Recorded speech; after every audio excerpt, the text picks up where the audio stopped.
Oke, Assalamualaikum warahmatullahi wabarakatuh. Perkenalkan, nama saya Muhammad Ikrisya Rizky Dana Putra dari Teknologi Rekayasa Otomasi Universitas Diponegoro dengan 3 digit NIM terakhir 009. Kali ini saya akan menjelaskan mengenai FreeRTOS Task Management pada praktikum sistem embedded. Oke, kita akan masuk ke penjelasannya.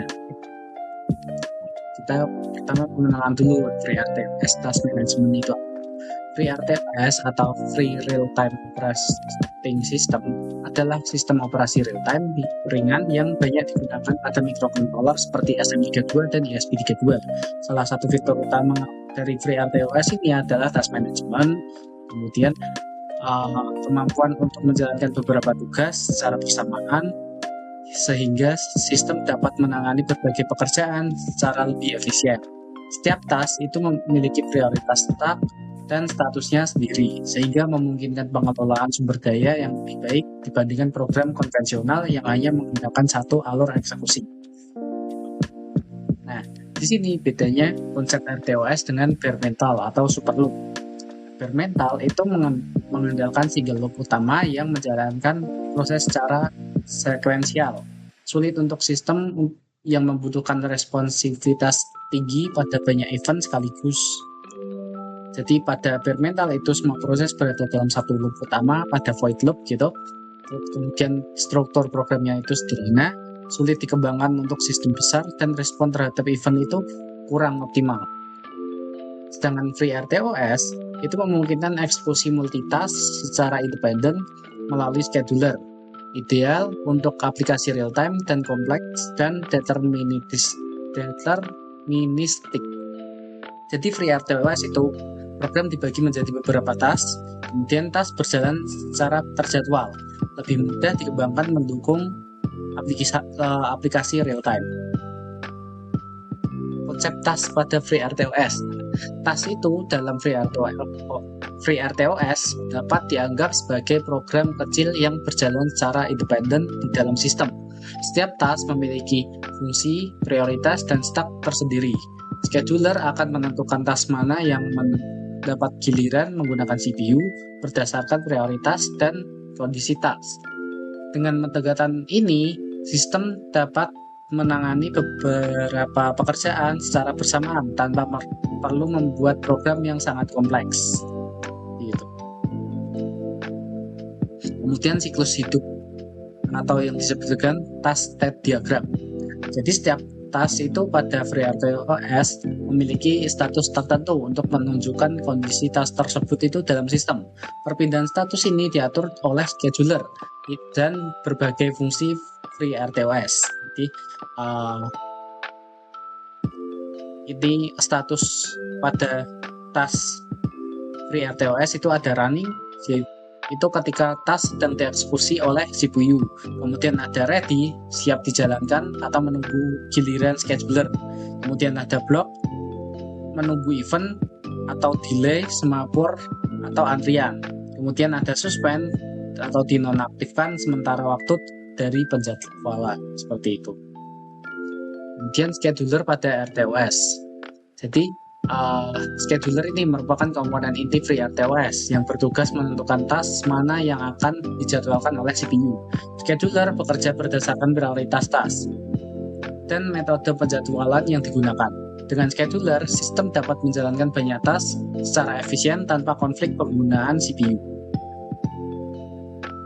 Kemudian ada preemptive dan kooperatif scheduling. FreeRTOS mendukung dua metode penjadwalan, yaitu preemptive dan scheduling. Preemptive scheduling dan cooperative scheduling.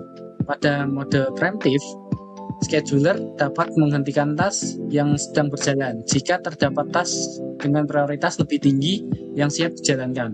Pada mode kooperatif, task harus secara sukarela memberikan kontrol CPU pada task lain, dan sebagian besar implementasi modern menggunakan preemptive karena memberikan respon real time yang lebih baik. Jadi bedanya itu kalau preemptive scheduler, yaitu scheduler dapat mengambil alih CPU, kemudian prioritas tinggi itu lebih diutamakan dan responnya itu lebih cepat, cocok untuk sistem real time. Sedangkan cooperative scheduling itu task menyerahkan CPU secara sukarela, implementasinya itu lebih sederhana, namun resiko task monopolising CPU. Kemudian ada time slicing dan fairness. Time slicing adalah teknik pembagian waktu CPU di antara task-task yang memiliki prioritas sama. Scheduler memberikan jatah waktu atau time slice pada setiap task secara bergantian. Teknik ini meningkatkan keadilan menggunakan CPU dan mencegah satu task mendominasi prosesor. Jadi manfaatnya itu untuk distribusi CPU lebih merata, kemudian respon sistem lebih baik dan mendukung multitasking. Jadi tidak ada satu task yang mendominasi gitu. Di sini ada stack management pada FreeRTOS. Jadi setiap task FreeRTOS memiliki stack sendiri yang digunakan untuk menyimpan variabel lokal, parameter fungsi, dan informasi konten switching. Ukuran stack ini harus ditentukan saat task itu dibuat. Jika stack terlalu kecil, dapat terjadi stack overflow yang menyebabkan sistem tidak stabil dan mengalami crash. Jadi praktik terbaiknya itu alokasikan stack secukupnya dan selalu aktifkan stack overflow detection. Gitu. Jadi tidak ada yang menyebabkan sistem tidak stabil atau mengalami crash. Perbedaan implementasi FreeRTOS pada ESP32 dan STM32. Kalau di STM32 itu menggunakan single core control. Implementasi standar untuk kontrol industri yang deterministik. Task itu dijadwalkan pada satu CPU core tunggal. Kemudian ESP32 itu menggunakan dual core power. Arsitektur dual core ini yang terdiri dari core 0 dan core 1 memungkinkan task dipinning pada core tertentu untuk performa multitasking yang lebih maksimal. Seperti itu. Bedanya, keunggulan pada STM32, latensi itu lebih rendah dan respon deterministik, cocok untuk sistem kontrol real time. Konsumsi sumber daya juga lebih efisien dan banyak digunakan di otomasi dan industri. Sedangkan untuk ESP32 mendukung multitasking dual core. Wi-Fi dan Bluetooth itu sudah terintegrasi ke ESP32. Task dapat dipisahkan antar core. Jadi task core 1 dan core 2 itu bisa terdiri dari task 1 dan task 2 gitu. Jadi bisa dipisahkan dan sangat cocok untuk aplikasi IoT dan edge computing. Gitu. Oke, kita akan masuk ke demonstrasi saat praktikum ya. Nah, di sini kita akan masuk ke percobaan yang pertama. Jadi percobaan pertama ini bertujuan untuk mendemonstrasikan fondasi dasar dari sistem RTOS tadi, di mana berbeda dengan program yang lainnya yang menggunakan bare metal itu yang mengeksekusi perintah secara berurutan dari atas ke bawah dalam satu putaran waktu. Program ini dirancang untuk menjalankan dua pekerjaan atau task yang benar-benar terpisah dan mandiri secara bersamaan gitu. Jadi multitasking lah. Nah, pekerjaan pertama itu mengontrol kedipan LED sebagai indikator visual, dan sedangkan pekerjaan yang kedua adalah membaca data suhu dan kelembapan dari komponen sensor DHT. Jadi kedua ini dirancang berjalan secara harmonis tanpa saling mengganggu jeda waktu eksekusi masing-masing. Cara kerjanya ini tidak lagi terpusat pada perulangan utama atau void loop, melainkan dikendalikan oleh pengaturan lalu lintas di latar belakang saat pertama kali itu dibuat. Disebut itu scheduler dari RTOS. Prosesnya dimulai dari tahap setup di bagian atas ini. Nah, di bagian setup, di mana ESP32 itu membuat jalur komunikasi serial untuk inisiasi sensor dan juga komunikasi serial. Kemudian program akan mengeksekusi perintah task. Di sini ada dua task, yaitu LED task sama DHT task. Di sini mendaftarkan tugas kontrol LED dan tugas pembacaan sensor ke dalam memori prosesor. Perintah ini ibarat itu merekrut dua pekerja independen. Jadi tugas LED itu bekerja sendiri dan tugas sensor itu bekerja sendiri, seperti itu. Pembacaan kedua ini diberikan tingkat prioritas yang sama, yaitu prioritas 1. Setelah tugas didaftarkan, sistem operasi akan otomatis mengambil alih dan memastikan kedua tugas tersebut itu dieksekusi secara paralel, secara presisi. Pada bagian LED task di sini itu berisi dengan logika ketipan lampu biasa yang dihubungkan ke LED pin GPIO 4. Kemudian pada sensor DHT, tas DHT ini bersamaan dengan tas LED tadi itu membaca temperatur di sekitar yang dihubungkan ke GPIO 5 seperti itu. Kenapa di sini dibiarkan kosong, ada void loop-nya? Jadi satu keunikan yang penting dari arsitektur FreeRTOS ini yaitu fungsi loop-nya itu kosong. Jadi biasanya kan jantungnya tuh di sini. Program itu bekerja terus-menerus itu di void loop. Tapi di sini dibiarkan kosong karena di dalam ekosistem ESP32 itu hanya satu tas yang memiliki tingkat prioritas rendah karena kita sudah memindahkan semua pekerjaan utama ke dalam fungsi independen pada kedua tas tadi yang ada tas LED sama DHT. Jadi kita nggak perlu lagi pakai void loop gitu. Oke, untuk video demonstrasinya seperti ini. Jadi di sini ada ESP32 dihubungkan dengan LED berkedip dan juga pembacaan sensor. Ketika ini menunjukkan program, kemudian saat penguploadan. Nah, di sini seperti yang dilihat, di sini jadi LED itu terus berkedip dengan mereka tuh bareng gitu. Jadi LED saat nyala, DHT itu membaca. Ya, dia tidak membebani si prosesornya. Jadi dia bekerja sendiri-sendiri. Tas satu itu bekerja sendiri, tas kedua itu bekerja sendiri. Seperti itu. Di sini hasil dari tas 1 dan tas 2 ketika menyala mengeluarkan temperatur dan ketika mati mengeluarkan temperatur. Jadi ini terdiri dari 2 tas gitu.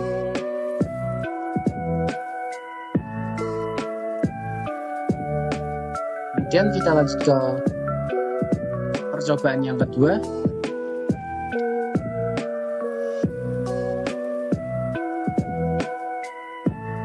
Ke percobaan kedua. Jadi percobaan kedua ini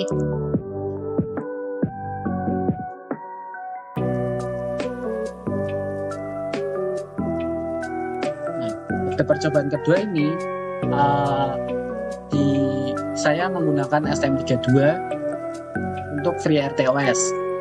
Jadi tujuan dari program ini itu mendemonstrasikan bagaimana 2 tas yang berbeda itu bisa berjalan bersamaan secara multitasking. Jadi yang pertama mengontrol status LED dan membaca, yang kedua itu membaca sensor jarak menggunakan ultrasonik dan CSR 04.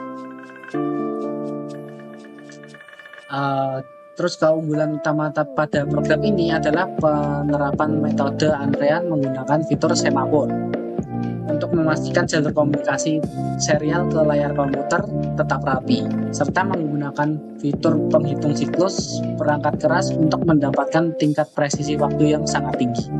Gitu. Cara kerja program ini secara keseluruhan itu prosesnya dimulai dari fungsi main. Yang pertama di sini si main. Jadi di mana STM32 itu mengatur kecepatan detak jantung prosesor atau clock-nya itu.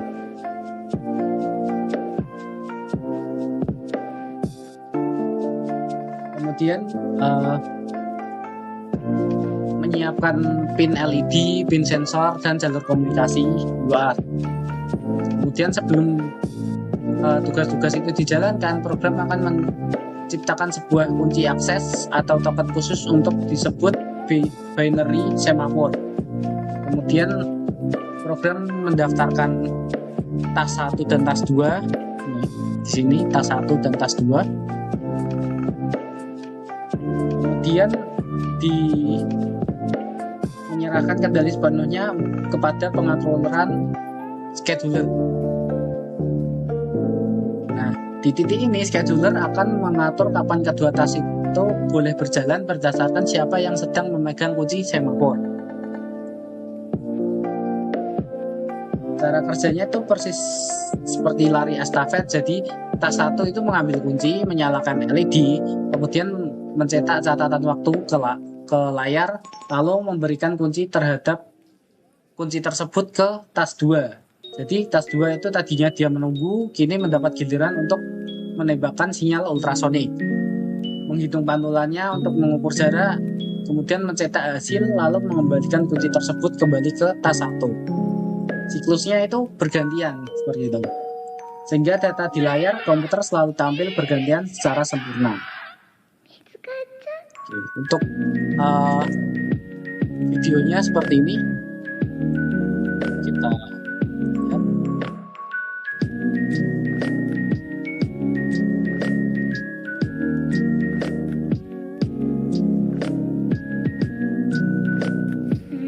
Terus dulu ke serial monitor. Jadi pada percobaan kedua ini saya menggunakan fitur semaphore atau binary semaphore, yaitu dia berjalan secara bergantian seperti itu. Tadi seperti estafet. Jadi di sini dia tas 1 dia berjalan terlebih dahulu, dia menyala kemudian mati, menghitung timestampnya, kemudian LED state, kemudian menghitung counter, dan memberikan core-nya, memberitahukan core-nya. Kemudian baru setelah LED itu nyala mati, tas 2 itu jalan, yaitu pada sensor jarak dia akan menghitung jarak seperti itu.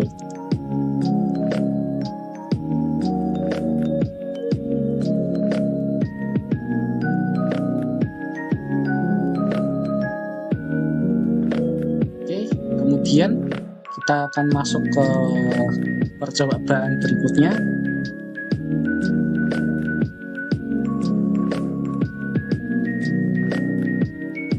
Pada percobaan ketiga ini, jadi sama seperti pondasi dasar FreeRTOS, jantung utama program ini berada pada sistem penjadwalan otomatisnya atau scheduler di latar belakang. Proses itu dimulai dari void setup sama seperti tadi, menyiapkan jalur komunikasi serial, menginisialisasi sensor, terus mengatur pin untuk lain-lain. Nah, langkahnya itu terjadi program tadi ada tas 1, tas 2, tas 3. Di sini ada tas LED, kemudian tas DHT, dan juga tas thermocouple.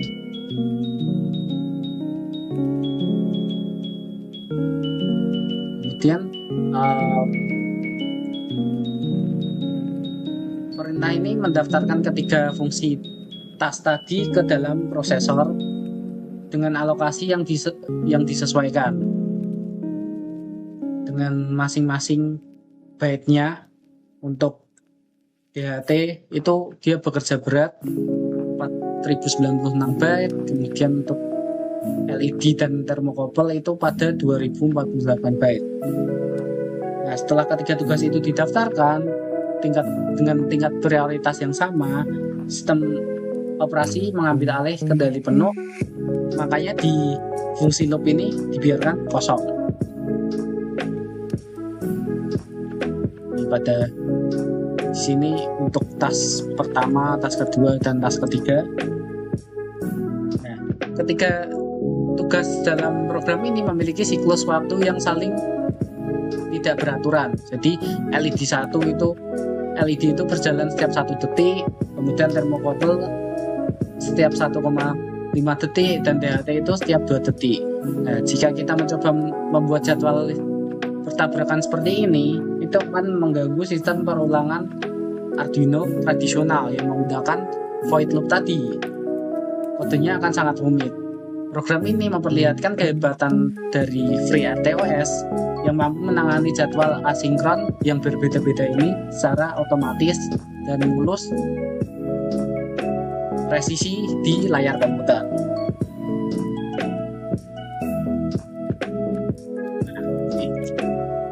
Kemudian untuk videonya seperti ini.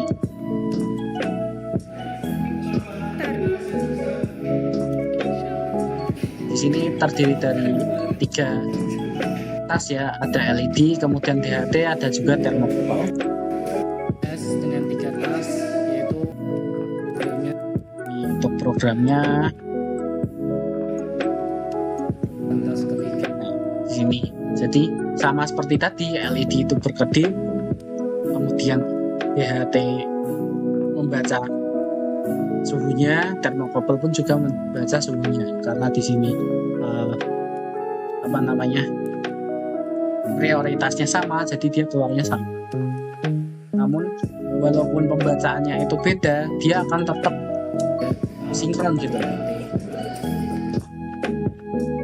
Terus kemampuan FreeRTOS menangani jadwal yang rumit seperti itu ada 3 konsep fundamental sistem operasi yang bekerja sekaligus dalam program ini. Jadi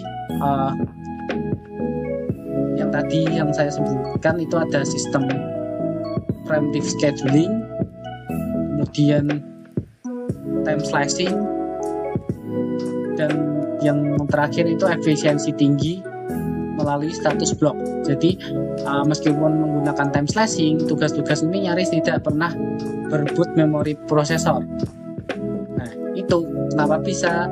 Itu ada pada penggunaan task delay di setiap akhir blok pada masing-masing task.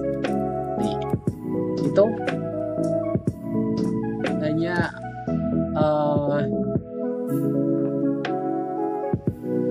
itu diberikan perintah task delay seperti itu. Jadi tugas tersebut langsung masuk ke mode tidur atau mode block, dan saat tugas dalam mode block, scheduler akan membebaskan 100% kinerja prosesor untuk tugas yang lainnya. Jadi benar-benar tanpa membebani prosesor. Kalau misal task 1 udah dikerjain tapi yang task yang lainnya belum selesai, dia akan diblok. Jadi 100% akan dikasihkan ke task yang lainnya, seperti itu.